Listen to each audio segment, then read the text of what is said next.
Bonjour à tout le monde, je suis Alexandre Michi, cardiologue, rédacteur en chef de notre revue CardioH. J'ai l'énorme plaisir aujourd'hui d'avoir avec nous Dr Jérôme Tayeb, chef de service de la cardiologie de l'hôpital de Aix-en-Provence, qui va discuter avec nous de l'organisation locale GHT dans le cadre de notre rubrique le CNCH autour de territoire. Bonjour Jérôme.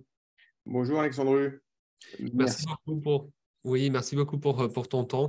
On va attaquer tout de suite les questions. Alors, Jérôme, est-ce que tu peux nous dire quelques mots concernant l'organisation locale, notamment comment vous êtes organisé, combien de secteurs, quelles sont vos difficultés, quel est l'état de recrutement, éventuellement quelques mots concernant les internes et les paramédicaux. Oui, merci de nous donner l'occasion de parler de ça. Le centre hospitalier d'Aix-en-Provence est au nord d'Aix-en-Provence. Il draine donc le territoire de Alpes-Haute-Provence et du Vaucluse, et puis bien sûr Aix-en-Provence. Nous avons un service de cardiologie qui est euh, pourvu de 2 salles de coronographie, 2 salles de rythmologie, un parc d'échographie, puis un secteur d'hospitalisation et soins intensifs, et puis récemment un ambulatoire. Pour s'organiser, effectivement, il faut du personnel médical et paramédical. Quels sont les problèmes que nous rencontrons? Alors, les problèmes que nous rencontrons, c'est des problèmes qui, malheureusement, ne sont pas que nos problèmes. Je crois que ce sont des problèmes nationaux. On en a déjà parlé dans le livre blanc et on le vit vraiment au quotidien. Je dirais que, d'abord, il y a une augmentation de la demande de soins. Et à la fin, il y a une inadéquation entre la demande de soins et l'offre. Alors, je parlerai de la demande de soins dans un premier temps. La demande de soins, eh bien, elle est liée au vieillissement, d'accord. Elle est aussi liée à la qualité des soins que la médecine moderne apporte. Quand on fait des coronarographies, quand on fait des ablations de fibrillation auriculaire, quand on fait des prises en charge complexes, évidemment, forcément, ça fait plus de consommation de soins et de ressources. Ensuite, cette consommation de soins, eh bien, elle augmente et nous, en face, on a une offre qui n'est pas capable de suivre. C'est-à-dire que on le voit de plus en plus. On a, bon, certes, on peut toujours dire on manque de postes, etc. Alors, très concrètement, pour les infirmières aux soins intensifs, c'est normé et c'est bien, on peut le dire. En unité, c'est pas normé. Donc, on se retrouve avec des déficits. Il y a également le déficit des lits.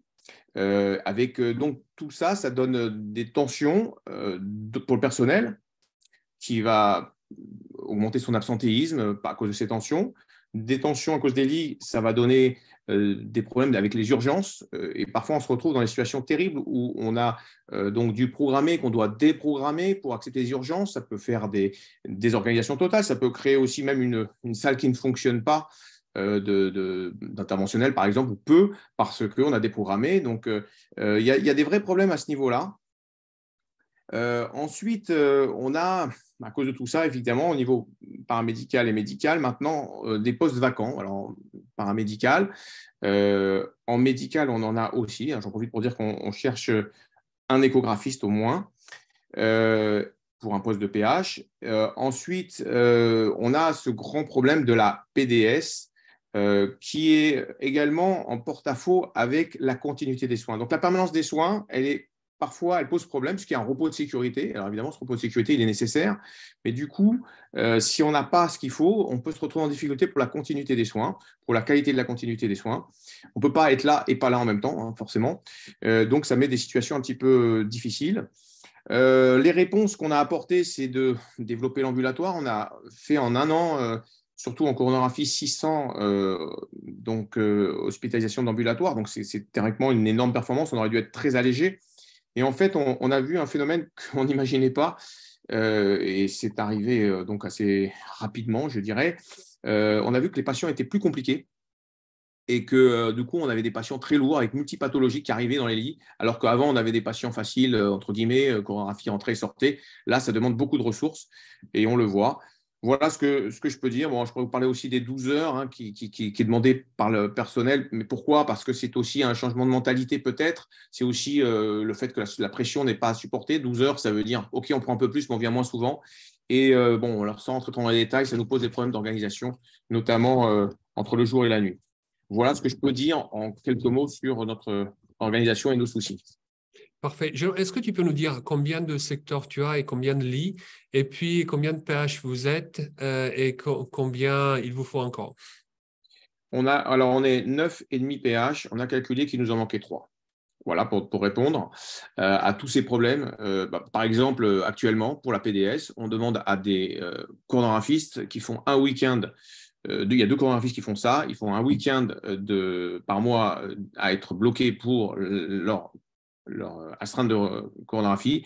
Et ils ont aussi un week-end, un vendredi-dimanche, où ils font la garde. Donc, ce n'est pas normal. Ça ne pourra pas durer. Et voilà, ça, c'est une des raisons pour lesquelles on a fait des calculs qui nous manquent au moins 3 personnes. Donc, on va essayer, on est en train de travailler là-dessus. Ça, c'est pour la première chose. Tu m'as demandé également Euh, les secteurs. Bon, on a un lit des soins intensifs, on a 16 lits. L'unité en 28 lits. Et l'ambulatoire, on a 7 lits. Et après, on a 2 lits d'HDJ, d'hôpital de jour, mais on n'arrive pas à les faire tourner parce qu'on n'arrive pas à avoir le personnel. Voilà, tout simplement. Bon, parfait. On va passer au GHT. Alors, comment vous êtes organisé en GHT? Est-ce que cette organisation est fiable pour toi sur le plan cardiologique? Et est-ce que peut-être ça nécessite ou tu vois une amélioration s'il y a besoin, bien sûr? Alors, le GHT, ça a une cohérence. On met en commun les moyens, on partage, on échange. Alors, ce qui marche, je crois, en tout cas pour les pharmacies, c'est qu'il y a des centrales d'achat. Ça, on va dire, ça fonctionne. Euh, Par contre, dans ce qui concerne la collaboration, je suis mitigé. Il y a des choses qui marchent, d'autres qui marchent moins bien. Ce qui marche, c'est par exemple la création d'assistants partagés. Donc, on va expérimenter ça. On l'a déjà expérimenté entre CHU et CH. Ça pourrait normalement être entre deux CH. C'est plus dur à avoir, tout simplement pour l'attractivité. Ensuite, il y a cet intérêt de collaborer avec une logique de gradation de soins, c'est-à-dire qu'effectivement, envoyer tous les patients qui relèvent de chirurgie cardiaque ou de TAVI au CHU. Mais là où ça marche un peu moins bien, parce que ça, on le fait, là où ça marche un peu moins bien, c'est que on aimerait avoir un partage très équitable pour être pourvu en interne en DES de cardiologie notamment. Et effectivement, alors il y a plusieurs raisons à cela. Les faibles promotions, donc j'espère qu'elles vont augmenter et puis donc permettre à tout le monde d'être pourvu. Mais quand la promotion est faible, on devrait partager au prorata. Ce n'est pas le cas. Il faut rappeler que les internes sont censés faire 2 stages hors CHU dans leur cursus. On aimerait être privilégié dans le cadre de la GHT. Donc ça, c'est vraiment une chose importante et on espère qu'effectivement ce sera amélioré. Alors, au passage, j'en profite pour dire qu'on a pu travailler avec des DSMU, des internes d'urgence, qui ont donné toute satisfaction, qui nous permettent de travailler. On les trouve très motivés, donc ça, c'est vraiment une très bonne nouvelle. Mais voilà, les internes DES de cardiologie, comme je viens de le dire, il y a un problème pour leur accès au CH avec notamment plus la nouvelle réforme, les docteurs juniors, ça a l'impression d'être vraiment traités au compte-gouttes. Voilà ce que je peux dire. Je te remercie, Jérôme. Est-ce que tu peux nous parler des futurs décrets qui concernent la cardiologie? Oui, les décrets, bon, il y en a plusieurs, mais enfin, bon, pour ceux qui nous concernent, nous, moi je suis rythmologue, je vous parlerai du décret de télémédecine. Il y en a 2 décrets de télémédecine, la science cardiaque, et puis le décret de télémédecine qui concerne la tesséance des prothèses. Donc, effectivement, on attend des informations sur le prix exactement, puisque ça va être le passage de étape expérimentation, qui a duré 4 ans, et même un peu plus à cause du Covid, au droit commun. Donc, quand on dit dans le droit commun, ça veut dire on rentre dans le dur, c'est plus l'expérimentation. Et donc, ce qui va être fixé va être figé certainement, les tarifs. Donc là, on attend effectivement des choses. Il y a des zones d'interrogation sur la prise en charge par exemple, des moniteurs implantables en télésurveillance. Est-ce que ça va bien être fait ou pas? Est-ce que les ALD, les patients qui ne sont pas ALD seront pris en charge complètement puis d'autres questions. Voilà. Donc, on attend ce décret-là sur la télémédecine. Parfait, je te remercie, Jérôme. Est-ce que tu peux nous parler, s'il te plaît, de quels sont les futurs projets de ton service et éventuellement comment tu vois l'avenir en cardiologie sur les 5 à 10 ans? Alors, bonne question. Bon, le projet, je pense qu'on sera amené, parce qu'il y a des travaux prévus, à développer l'ambulatoire et l'hôpital de jour, peut-être en commun avec d'autres services. Bon, ça, c'est ce qui est à peu près dans les cartons. On ne sait pas exactement où ça va se faire, à quel endroit, mais enfin, il y a des travaux qui sont en cours de discussion, des réorganisations en cours de discussion. Donc ça, c'est, je pense, quelque chose qui certainement va arriver.